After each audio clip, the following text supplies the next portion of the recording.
সুপ্রিয় দর্শক, ভারত পাকিস্তান যুদ্ধের আবহে বাংলার পরিস্থিতি নিয়ে খোদ উদ্বেগ প্রকাশ করেছিলেন কেন্দ্রীয় স্বরাষ্ট্রমন্ত্রী অমিত শাহ এবং রাজ্যের প্রধান বিরোধী দলও বাংলায় জঙ্গি কার্যকলাপ নিয়ে একাধিকবার অভিযোগ তুলেছে।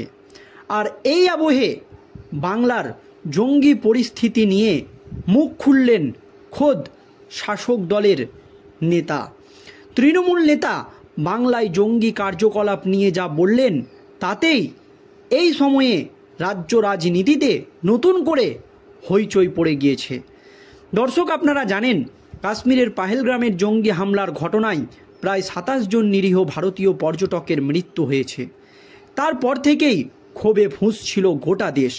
সকলের একটাই দাবি ছিল, পাকিস্তানের বিরুদ্ধে কঠোর প্রত্যাঘাত চাই। যদিও কূটনৈতিকভাবে কেন্দ্রের নরেন্দ্র মোদী সরকার পাকিস্তানকে কোণঠাসা করার চেষ্টা করেছে, পাকিস্তানের বিরুদ্ধে একাধিক কঠোর পদক্ষেপও নেওয়া হয়েছিল, তারপরেও ভারতবাসীদের মনে যেন শান্তি ছিল না। সকলের একটাই দাবি ছিল, পাকিস্তানকে সবক শেখাতে হবে।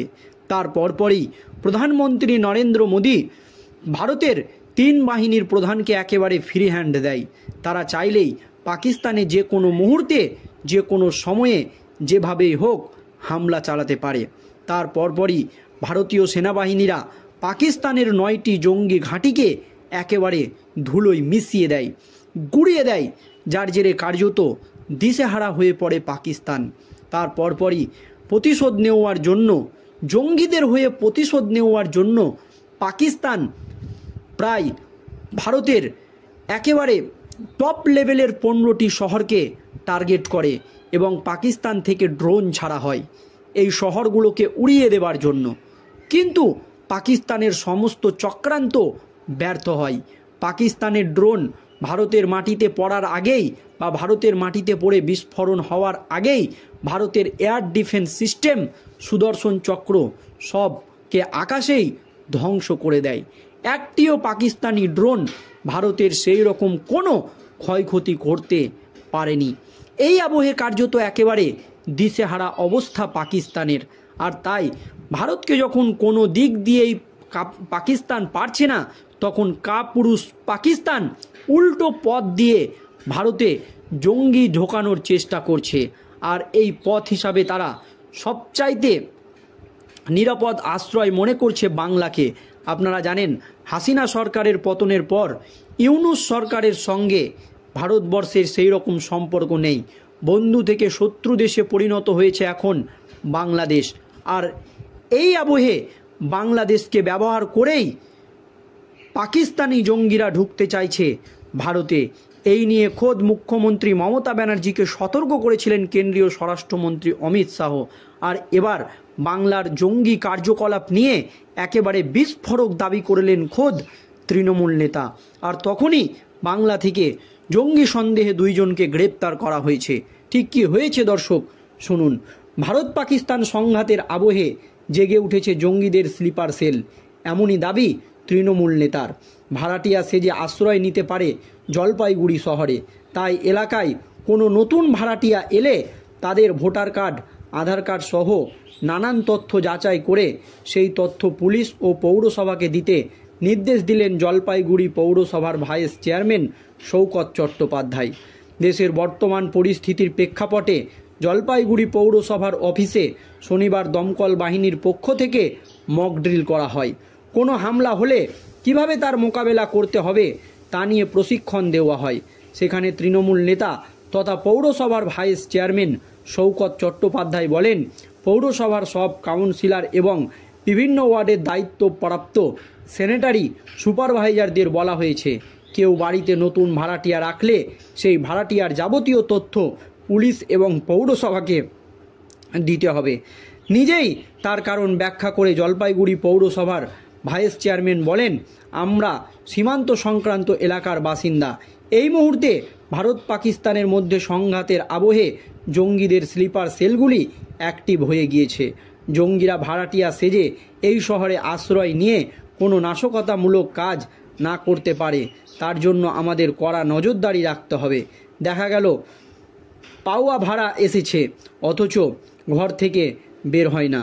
অন্য কেউ তার বাজার করে দিচ্ছে, ওষুধ এনে দিচ্ছে। এদের দিকে বেশ নজর দিতে হবে, কারণ জঙ্গিদের স্লিপার সেলগুলি স্থানীয় মানুষের সাহায্য ছাড়াই কাজ করতে পারে না।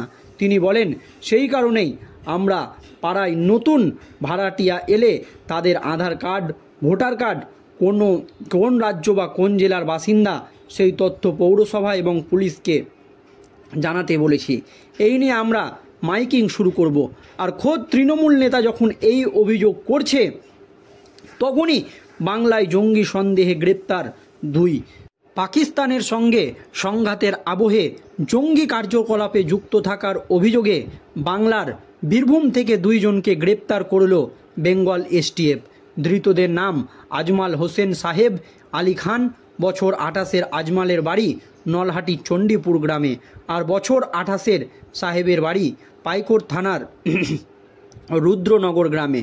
সাহেব আলী খান পেশায় দর্জি আর আজমাল হোসেন পেশায় হাতুড়ে ডাক্তার।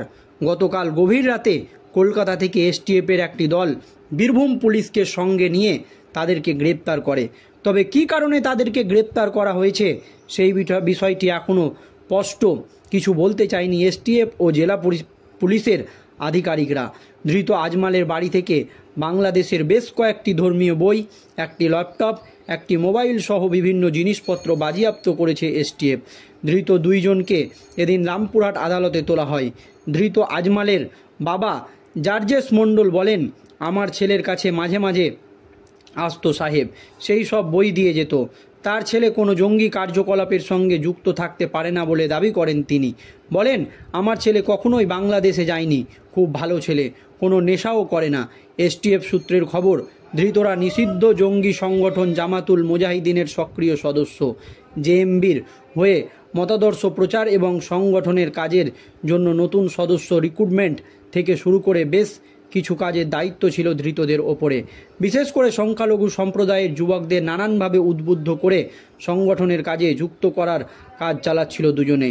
নতুন সদস্য নিয়োগ করে এবং তাদের কাজে লাগিয়ে দেশবিরোধী কাজ, এমনকি ভারত সরকারের বিরুদ্ধে যুদ্ধ ঘোষণা করাই ছিল মূল লক্ষ্য।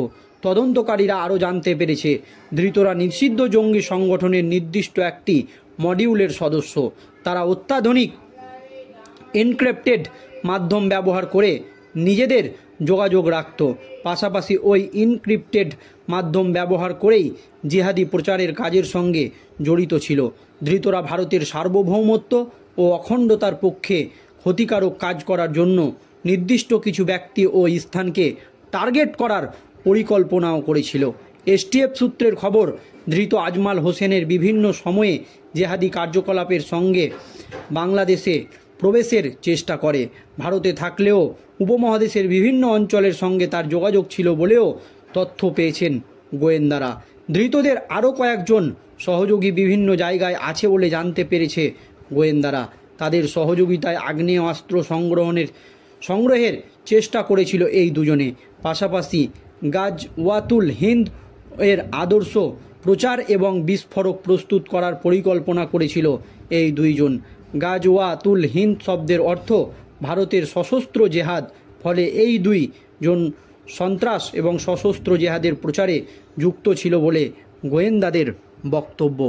যখন ভারত পাকিস্তান যুদ্ধ নিয়ে গোটা দেশ একেবারে উদ্বিগ্ন, তখন বাংলায় জঙ্গি সন্দেহে গ্রেপ্তার 2, জানিয়ে রাজ্য রাজনীতি একেবারে তোলপাড়। তাহলে কি বাংলাকেই জঙ্গিরা তাদের সহজ আস্থানা বলে মনে করছে? প্রশ্ন উঠেছে।